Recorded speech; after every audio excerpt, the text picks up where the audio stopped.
What's up guys, welcome back to Mental Health Miss Maddie, and today we're going to talk about the schedule, kind of what goes into it, how it's held, what you're going to do during groups, and then I'll kind of hit the nightly routine, just because I know a lot of people have been asking for it.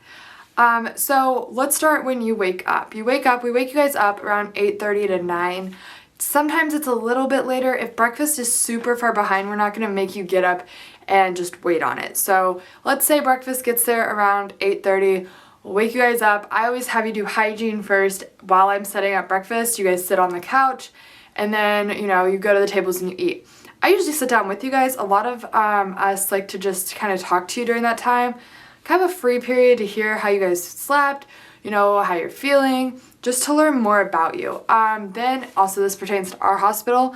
I don't know what everyone else's is like. Then we'll have a kid go up to the board and we run the morning group, which we call community meeting. And this is where I kind of put into play what I do on TikTok too. So we write everyone's names down and we got a scale of 1 to 10. How are you feeling? 10 being amazing, 1 being awful. Safe person, and they say they're safe person. Safe place. Triggers, coping skills. We do positive thought, which a lot of times it's like brother or sister, or discharge or something like that. And then we do, the goal for the day, which is usually no SH, SI, stuff like that. So that's what that group pertains. After that, we're going to have you go to the table. We're going to do a behavioral education group. With this, I usually just do a worksheet on like depression and like how you can see when you're getting bad again, or when your symptoms are starting to worsen and how you can ask for help. After that, we usually get those done pretty quickly. I have you guys fill out star cards, and I hit these on TikTok all the time. So a star card is what you have, and essentially you keep in your pocket, so if you're triggered, you can just throw it at me and I know what's wrong, or you cash them in at the end of your stay for prizes. So on it you list your name, your coping skill, your triggers, your safe person, and what helps you in your safe place. That way we know, that way, and it's more so the fact that it's a reward at the end. But if you're new working there and you don't know a kid and you see they have their star card, just ask for it, read it, and be like, oh shoot, I'm on the people they don't get along with. Because we do ask them, like, if you truly don't get along with someone, go ahead and put it on there. That way we at least have it. And so that way it just works better. But at the end of the stay, we have like prizes like basketballs and shirts and cool socks and like neon glow-in-the-dark sticks, stuff you guys can have. You just cash them in. Each card's worth 25 stars, and some kids get 1,000, some kids get like 5. It just depends on how their stay is. If they are going above and beyond cleaning and helping everyone, I'm going to constantly give them stars. If they're causing fights, I'm not. If the best example for me is a kid who comes in, gets their treatment done, works real hard, doesn't have any issues, works to get to know us too. I usually give them like 500 stars at the end of their stay, and I get in trouble for it, but in my eyes, they earned it. So then after star cards, I will usually turn on like a video, or I really like Mind Games. If you haven't watched that, it's really, really good. Mind Games and What Would You Do are my 2 go-to shows while we're there, because the kids love them. Or 5-minute crafts, but everyone just usually makes fun of that the whole time. We'll turn it on for about 10 minutes. About that time, it's time to go downstairs to ER drills, which is us getting you off the unit because you're stuck on the unit all day. ER drills is run by a different leader, and you just play games down there. You learn about the brain, and we do watch Mind Games sometimes down there, and he just incorporates different aspects of, how your brain is getting fully developed. Did you know this about triggers? Just stuff to add on to your treatment. After that, we're going to go upstairs. Well, a lot of times I let them sit outside for like 10 minutes in between because fresh air. But then we're going to go upstairs, and then it's going to be lunchtime.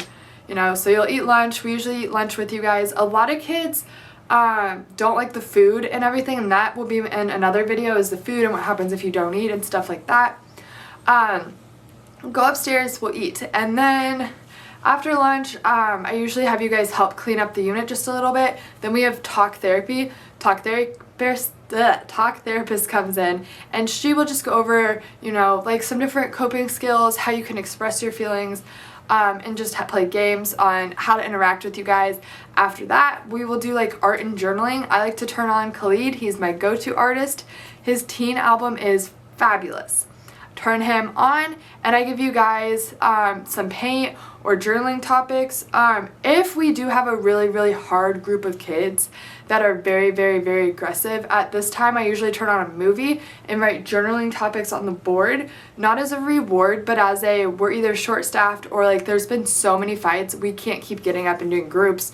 You guys just have to stay in one spot, and we will go over the journal topics. And we've done that with like movies like Rudy, Becoming the Titans, The Longest Yard, just something that, you know, gets you on the emotional thinking path, but also learn a lesson.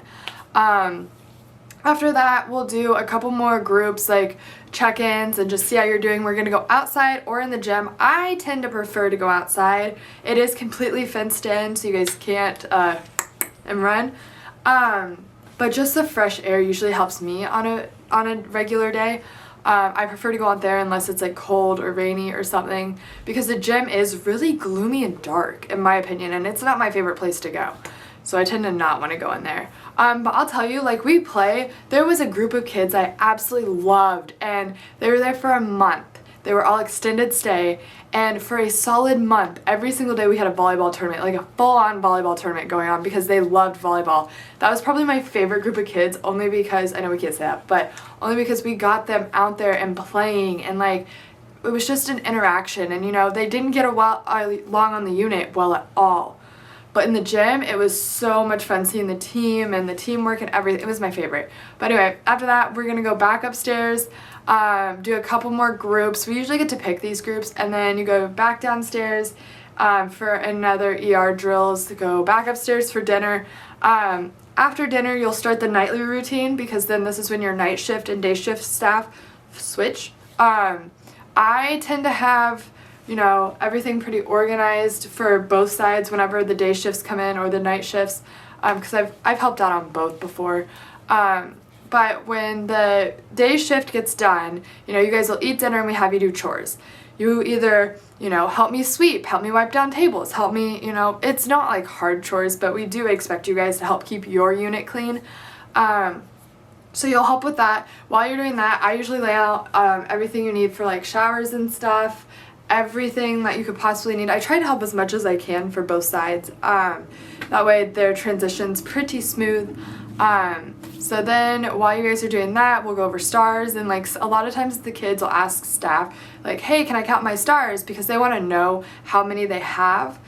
So we will count them up, do whatever. Then your night and day shifts will switch. Then we start showers.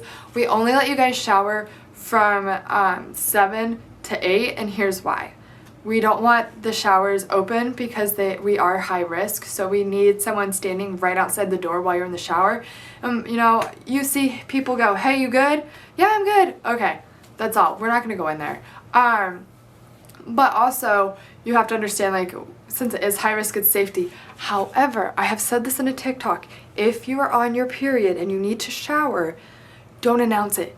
Just go up to a staff and be like, hey, I need a shower, I feel gross, can I please take one, I'm on my period. I would let you, your staff will let you. You just can't announce it to the whole unit, because then it starts a domino effect of me next, me next, me next, and it's like then we're off the whole day schedule because everyone's taking a shower. So yeah, keep that in mind. That'll be another video I do where we talk about really, you know, what you want to do and how to approach staff and what to ask in front of a group and what not to. After showers, I love this time because after showers, everyone's clean, everyone's settled down. I put on whatever movie the unit votes for, doesn't even have to be educational, just appropriate, and we start doing phone calls. So you can call your parents from 6 until 8, and we do it a little bit before too, but I like to do it right in that window because everyone's calm, no one's yelling, but that's the time here we do that. And then we send you to your beds at 9. A lot of times people will play a lot of music so you guys can sleep. It's like soothing music. So the way the rooms work, there are 6 rooms, 2 beds in each. As long as you're not a no roommate, you get a roommate. No roommates, I don't want to go over what a no roommate is because I don't know if in the past you have been told why you were a no roommate, so I don't think it's my responsibility or I have even the right to tell you what a no roommate means, because that's up to your psych hospital to explain why you were listed and labeled as a no roommate. I know once you're a no roommate in our hospital, you never have a roommate throughout any stay. So you'll either have 2 roommates or 1 roommate, or there'll be 2 in a room or 1 in a room. And then if we are at max capacity, we do put boats on the unit, which are doubled mattresses on the unit in the corners and stuff. But if you are a severe self-harmer, you are put on one of those. That way staff can have full observation over you 24/7. We have a staff that sits at the end of the hallway and one that sits on the other end. That way no one runs.